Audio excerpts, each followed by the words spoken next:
Yeah. Actually, there's another one with Adrien Broner and Pacquiao. What do you think that match is? Look, I think Adrien Broner could win. I think you still gotta. I think you still gotta favor Pacquiao in the fight. But I mean, I'm rocking with AB. I think I like him. You know, I mean, I personally like him, but I still think the regular general boxing people, media, whatever, are going to go with Pacquiao because of AB's lack of discipline, and he looks like he's a heavyweight now. To me, honestly, I no shade, but I didn't think he looked so great in his first fight with Kevin Cunningham. I don't think it did nothing for him. So he's back with him, I think. I don't think that's going to look, you know what I mean? Look, I don't know. At the end of the day, skills pay the bills. That's why I'm rocking with AB, and he's like one of the most talented, skillful fighters I've ever seen.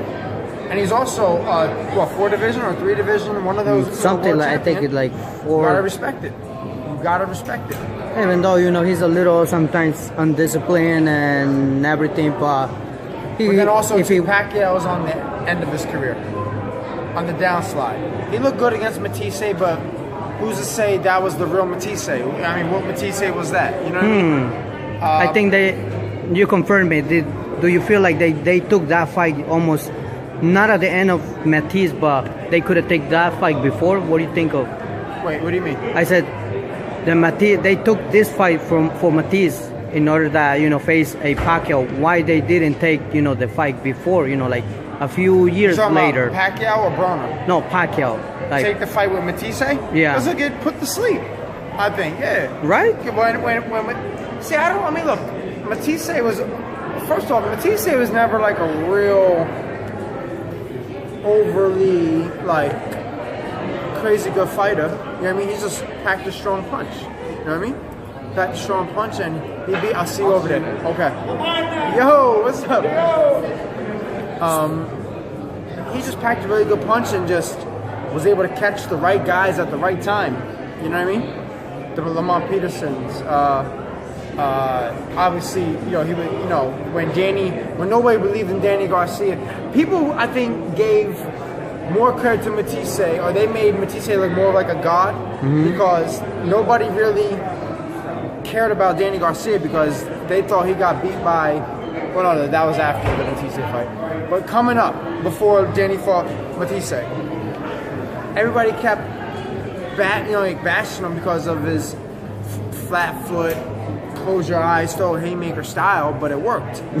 Now, eventually did. And now when you see Matisse, who might have looked and appeared a little bit more polished than Danny Garcia, just with his movement and his like, looseness or whatever, and he's putting people to bed as well, they're thinking, holy shit, Danny Garcia and Lucas Matisse, that's the fight.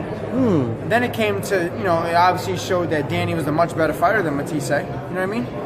So, but getting back to your main question, why Pacquiao didn't fight Matisse back in the day? Early, early maybe before.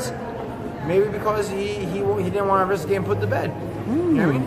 At the end of the day, Juan Manuel Marquez is probably one of the slowest fighters I've ever seen.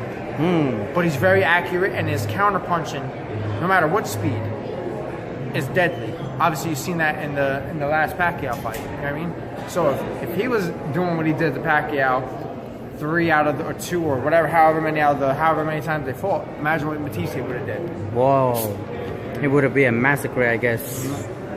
Something that I would have, I guess, see different. We would have seen something, like, I guess, not that we just expected for the recent clip fight that he had, with Matisse and Pacquiao, but like we always say, styles makes fights. Styles make fights, skills pay the bills, and hard work beats talent. Talent don't work hard. You know what I mean? That's the 3 key quotes to boxing that you really gotta live by.